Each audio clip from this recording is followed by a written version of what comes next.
Today would be a really good day to finally go through and explain all of the lore to my latest EP, Natalie. I know I did that lore breakdown video with one of my good friends, Sam, but this is the first time I'm really sitting down in front of a camera to explain everything to you. Right here with me, I have my one and only book that I've ever written. It originally started as a screenplay for a film, and it was around 36 pages, and that has about doubled into 60 pages of an illustrated book. I wanted it to be kind of like a comic book meets an adult kids book, if that makes any sense. And I'm really excited with the way it turned out. So I'm gonna flip through this and basically tell you the story as it goes along. It's not gonna be like a reading, but just a reminder of exactly the order things play out in for my own sake, because I wrote this in 2022, so about 4 years ago. Yeah, I wrote the script 4 years ago. I wrote the songs 6 years ago. The most fun thing about the EP to me was releasing these songs and seeing basically if people could figure it out and connect the dots on their own before I sat down and basically told it to you straight. So essentially, when I started this story, Lucia here was my main character. And slowly the story ended up focusing around Polly, and I worked with a film professor, and he was like, it seems like this is the story that you're trying to tell, is the one with this girl.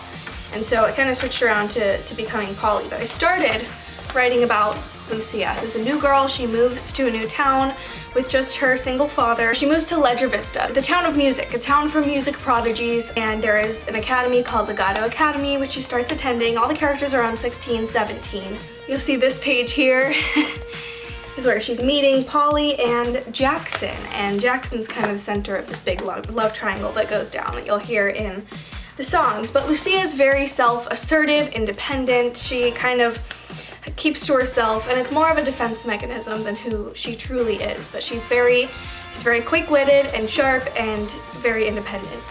Where Polly is kind of the opposite of that. She's very sensitive and vulnerable and people-pleasing and seeking validation all the time in a pick-me sort of way. Jackson is super goofy and impulsive, and he doesn't really take much seriously, but he is infatuated with Lucia the second she walks into the school. So he starts trying to win her over with sarcasm and humor, and eventually they start dating. That's where Letterhead starts. This book has little QR codes where you can scan the songs and see the lyrics that they're singing kind of in real time, if you will. So if you're interested in this book, it is available on my website. It would mean a lot to me if you got yourself a copy. So Jackson goes to Polly asking for advice, like, what do I do? How do I win this girl over? They've been friends since kindergarten, so they know each other really well, although their families don't really get along. Meanwhile, Polly is going through her own demons. Her mom is really verbally abusive.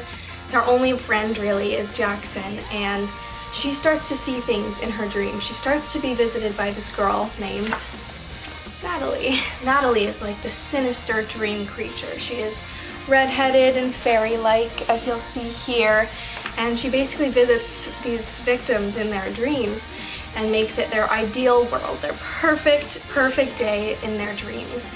And by the end of it, her goal is to try to get them to join her in their dreams forever, if you get what that implies. She's pretty evil, and her orange hair actually represents the theme of addiction, with the orange prescription bottle, the orange whiskey bottle, even the orange Fanta bottle at the beginning. Polly's mom was a tennis champion, so she kind of pushes Polly in that direction, but Polly's really more interested in music, and I know a lot of kids feel that pressure with their parents, so it seems like kind of a relatable thing. But she kind of goes to Jackson about all of her mental health issues when she's struggling, and he's kind of the only person who's ever shown her kindness, so I think she kind of confuses that with a romantic connection or a crush, when I don't even think that's really the way she feels. And you can see the parallel here between Polly and Jackson at dinner. You know, Jackson and his dad are having an honest conversation, and Jackson's dad apologizes, whereas Polly tries to communicate with her mom and ends up just getting yelled at. Lucia's not really interested in being Polly's friend. She's pretty jealous about the friendship that her and Jackson have established over the years.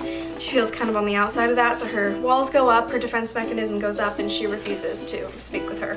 Lucia tries to communicate this with Jackson and kind of shuts the door on him a couple of times, but he's a pusher, if nothing else. He's a yearner. He's a chronic yearner, and he wants Miss Lucia. So they make up. And this is where we discovered that Jackson has had a run-in with Natalie years ago, where before he ever met Lucia, Natalie came to him in a dream as Lucia, his dream girl, and she was sloppy, messed up, and he saw who Natalie truly was. And it's interesting that in Polly's dreams, Natalie doesn't have to disguise herself as anything, because Polly really just wants anyone. She's not even secure enough in herself to have a preference. There's a lot of puns in this too, like music puns that you'll see. There's like a scene where they're at the arcade and there's a machine called Pickman, which is Pac-Man, it's a guitar pick. There's a Bolex watch, which is a play on Rolex, where it's a little coquette bow on the watch. And then Polly overhears Jackson trying to explain his friendship with Polly to Lucia, where he kind of categorizes her as a burden to him, as a liability. That's the name of one of the songs. And she's really devastated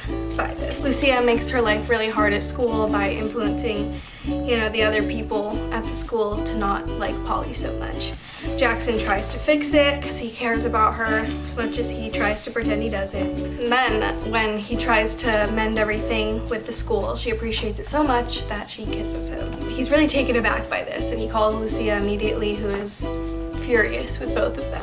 So everything kind of falls apart here, but we're toward the end of the book. That is the big climax of the story. And Polly is clearly struggling at this point with substances. She keeps going back to Natalie. She keeps going back to the substances when things go wrong. You can see kind of Natalie's true intent and form on this page, which I really love. Liability is actually a whole song of basically Polly apologizing to Lucia, but going through this roller coaster of emotions where she's apologizing, then she's angry at Lucia, then she feels bad again and her guilt consumes her. And Lucia is obviously super pissed at this point, but Jackson, in order to win her back, gets her a grand piano instead of the little Casio keyboard that she has. His wealth kind of plays into how confident and unserious he is. He never really had to grow up and face these challenges, and whereas Lucia did have to think about serious things at a young age. And she kind of is like, yeah, whatever, thanks for the piano, but like, I don't want you. I'll keep the piano though, which is pretty funny. I actually, on a much smaller scale, that was inspired by, I did that to one of my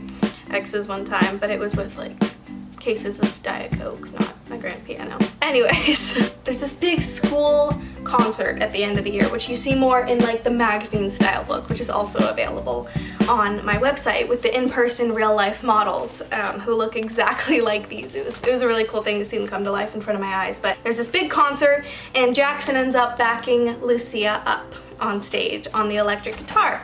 And you hear that actually in letterhead. The electric guitar comes in at the end, and that's where she's kind of like, wow.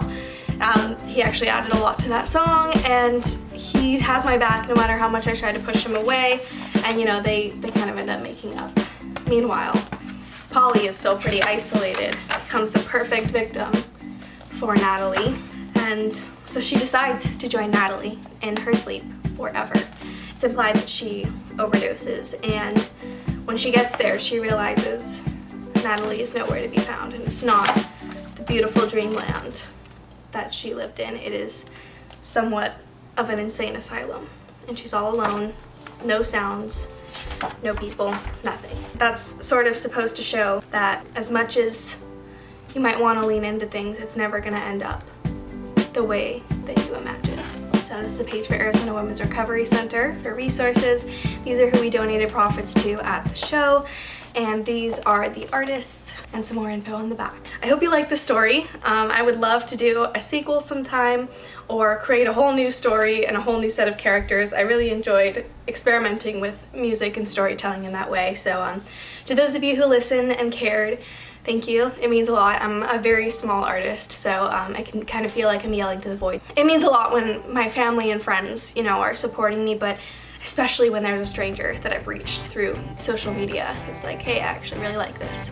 Because a lot of times I reach strangers that are like, I don't really like this, and that hurts my feelings, but it's part of social media, so, we suck it up and we move on. But all this to say, it really means a lot when you listen and you let me know that you've been listening, whether you like it or don't. It's nice to know I'm speaking with somebody and not just myself. So thank you so much. I love you guys. Have a wonderful rest of your day, and I'll talk to you very soon.